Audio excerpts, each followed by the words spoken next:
কাঠির নিচে দাঁড়িয়ে অ্যাকশন রিপ্লেটা দেখুন কিভাবে তাকে ফাউল করা হয়েছিল। তবে পেনাল্টি কিক দেখা যাক সেই জায়গায় হাসান তিনি গোল করতে পারে কিনা।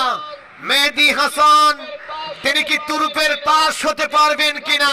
3 কাঠির নিচে দাঁড়িয়ে বহুবার দলকে তিনি বাঁচিয়েছেন, এবার কি পারবেন দলকে বাঁচাতে। 9 নম্বর জার্সিধারী খেলোয়াড় সিরাজগঞ্জ জেলা ফুটবল দলের ফরওয়ার্ড ম্যান কিক করবেন, এবারে গোল।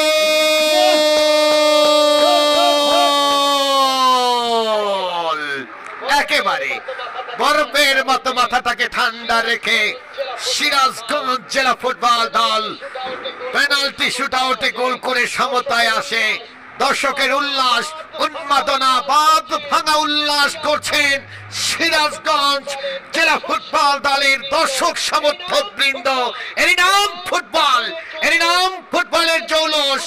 বাংলাদেশ ফুটবল ফেডারেশনকে অনেক অনেক অভিনন্দন জানাই এত চমৎকার ফুটবল টুর্নামেন্টের আয়োজন করবার জন্য। দেখুন এই চমৎকার শট, প্লেসিং শটে গোল রক্ষককে পরাভূত করে বল জড়ালেন জালে।